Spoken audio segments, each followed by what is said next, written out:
Agora, o desafio da formação e do crescimento na fé é a proposta do Instituto Diocesano de Formação Cristã, de que nos fala o Padre Nuno Tavares, que pertence à direção do Instituto. Boa tarde, obrigado por estar connosco. Boa tarde, é um gosto. No momento em que o regresso às aulas acontece, estamos nessa dinâmica também, o desafio para os cristãos, para os elementos das nossas comunidades cristãs que têm também uma oferta formativa ao dispor. É verdade. Curiosamente, nós acreditamos que o período de formação não é interrompido. As férias e este período que está agora a acabar é também ele muito importante. A maneira como ocupamos o lazer e até na própria direção do Instituto já perguntámos sobre isso. O que é que nós poderíamos oferecer às pessoas também, noutros moldes, de outras formas, para este tempo. Mas é verdade, como diz, que vamos arrancar agora, juntamente com todas as comunidades académicas. Há concretamente uma escola de leigos. Há várias ofertas formativas. Podemos citar três: a escola de leigos, o centro de formação à distância e a escola diocesana de música sacra. Na verdade são cinco. São mais ainda. E são 5 instâncias, todas elas já existiam antes do Instituto. O Instituto começou em 2009 por vontade expressa do então patriarca Dom José Policarpo. Obrigado. Estava agora só a pensar no Dom Manuel Clemente. E quando foi formado o Instituto, quis exatamente envolver estas instâncias, nós damos-lhe esse nome muitas vezes, que já existiam na nossa diocese. A Escola de Leigos, das mais antigas, completou este ano 33 anos, começou em 1988. A formação à distância, um pouco mais recente, mas pouco, será de 90, 91, se não me engano, todos os protocolos com o Instituto de Teologia à Distância de Madrid. E também temos a Escola Diocesana de Música Sacra, temos também outra que está semi-adormecida, que é a Escola de Oração de São José. Começou com o padre Ricardo Neves, também com muito dinamismo, com ofertas estupendas. Temos também o Centro de Estudos Pastorais. O Centro de Estudos Pastorais, olhamos para ele, pensamos nele, ele poderá estar mais ligado até à própria Comissão Episcopal dos nossos bispos, poderá ser uma espécie de um laboratório, de um observatório onde se vê o que vai acontecendo pelo mundo fora e se vai propondo temas, propostas, essas de formação não apenas para leigos, mas se calhar até muito mais do que os leigos, porque tem um âmbito pastoral muito grande, é o Centro de Estudos Pastorais. O que acontece é que há uma oferta para cada necessidade. Exatamente. Ou para cada disponibilidade, não é? Nós procuramos isso.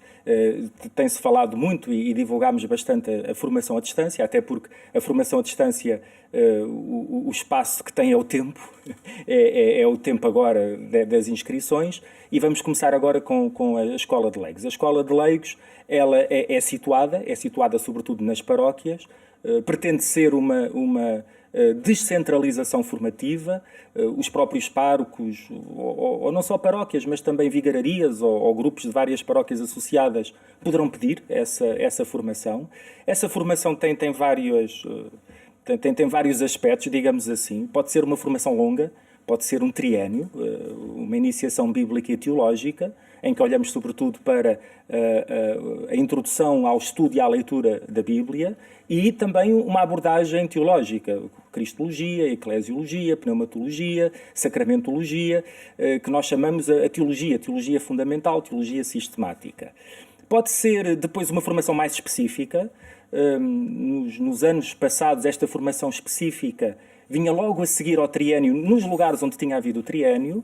Essa formação específica pode passar pela história, pode passar pela liturgia, pode passar por aprofundar alguma questão de moral, pode passar pela eclesiologia também, pode passar pela oração, pode ser aprofundar ainda mais temáticas bíblicas, porque no triênio é sobretudo uma introdução, e estes cursos também são longos, podem ser longos, e a par destes cursos longos temos as formações mais pequenas, mais curtas, mais incisivas, são os módulos, nós chamamos-lhe módulos, normalmente no tempo mais curtos, Lembra-me que quando olho para esta diversidade de oferta, lembro-me de uma intervenção do Cónigo Carlos Paes. Estávamos no princípio do ano 2000, numa reunião de professores, e ele dizia assim: eu aproveito o tempo que me dão para falar sobre as temáticas. Tenho 5 minutos, falo 5 minutos. Tenho 1 hora, falo 1 hora.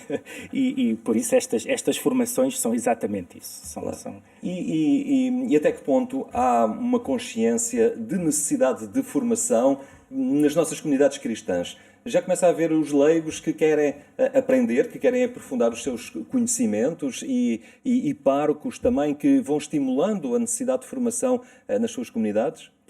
Cada vez mais, graças a Deus, cada vez mais. Ainda notamos que há, sobretudo, 2 franjas etárias, ou dois grupos etários que procuram mais.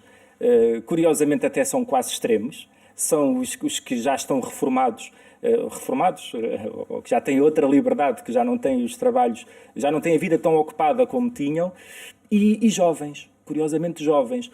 Os jovens, regra geral, talvez não consigam manter a constância, não consigam manter a assiduidade, aquele gosto necessário, porque por causa dos estudos, de muitas solicitações, é uma altura da vida com muitas mudanças. Já os que já têm mais tempo, esses mantêm e muitas vezes são exigentes no bom sentido da palavra, porque depois das aulas enviam mails, fazem perguntas, querem aprofundar temas, e das coisas mais belas que eu vi acontecer foi exatamente pessoas que começaram por esta formação, que é uma formação média. É requerido que tenham uma formação básica escolar, têm que saber ler, têm que saber escrever, têm que ter literacia, têm que conseguir interpretar o que estão a ler. E há alguns que começaram esta formação intermédia, quiseram mais e foram para a Universidade Católica e começaram em ciências religiosas e alguns até passaram para a própria teologia, o que para nós é sinal de esperança. Agora, muito mais há a fazer, certamente. É também de realçar que o Instituto Diocesano de Formação Cristã da Diocese de Lisboa, que está sediado ali na Igreja do Sagrado Coração, no centro da cidade, mas estes cursos, para além de alguns funcionarem nas plataformas digitais, há aulas presenciais também a decorrer em zonas específicas da Diocese de Lisboa, para facilitar também o acesso presencial a alguns destes módulos. Nós procuramos, inclusivamente, chegar a todas as zonas pastorais. Procuramos chegar ao Oeste, procuramos chegar ao Termo, procuramos ter também aqui na zona de Lisboa. Estamos dependentes dos párocos que nos acolham, estamos dependentes até da própria dinâmica, da própria capacidade que os párocos e vizinhos tenham para fazer esta divulgação e esta mobilização. Temos e precisamos de espaços condignos, de salas capazes, precisamos de algum material. Não pode ser propriamente uma formação de estarmos 1 hora sentados em cadeiras desconfortáveis. Temos que ter a hipótese também de poder acolher, escrever alguns itens. Precisamos muitas vezes de fazer apresentações, ou seja, há assim alguns requisitos, mas não são assim tão exigentes como isso, ou seja, com as condições habituais. Creio que mais para a esquerda, mais para a direita conseguiremos arranjar sempre, assim haja boa vontade, assim haja desejo, assim nós consigamos, quer a disponibilidade dos professores para os tempos e horas permitidas, quer a mobilização daqueles que é o público-alvo. O Padre Nuno Tavares está a deixar a direção do Instituto, mas vai continuar ligado à parte formativa. Pergunto-lhe o que é que tem retirado também para si. Sei que dá muito trabalho, não é? Preparar todas estas matérias, dividir tudo isto com a responsabilidade do trabalho pastoral numa paróquia, mas também que desafio e que crescimento retira um padre sacerdote desta missão que a Igreja lhe pede. Olha, o Instituto começou em 2009, portanto há 12 anos, formalmente. Começámos um pouco mais cedo, ainda a trabalhar, digamos assim, numas reuniões preparatórias para o Instituto, mas oficialmente começou em 2009. E há coisas muito bonitas e muito belas, que é poder partilhar de algum trabalho que os meus colegas vão fazendo, porque este trabalho de aproximação, de falar com os colegas, de ir às paróquias, de ver o que é que pretendem, como é que pretendem, é muito belo. Depois, conhecer muitos cristãos, tenho muitos amigos, tenho uma agenda telefónica que, graças a Deus, agora já não há limites, mas nos telefones antigos, ela às vezes parava e dizia, olha, já tenho que apagar alguns contactos para pôr outros. E realmente é um tempo de crescimento e de perceber isto. Eu há pouco falava consigo, ainda antes de começarmos a gravar, o Dom Manuel Clemente tem um prefácio a este livro que foi editado recentemente, foi este ano, do Cono Luís Manuel Pereira da Silva, antigo prior da Sé, em que, a respeito da liturgia, o Dom Manuel Clemente no prefácio faz a separação, a diferenciação entre espectador e participante. O espectador pode estar mais ou menos ativo, pode estar mais ou menos ali a ver o que é que se passa ou o que é que não se passa. O participante tem de compreender. O participante tem que ter uma formação. E, de facto, a própria sinodalidade exige isto. É o mandato de Jesus: ide e ensinai todos, batizai todos e ensinai todos.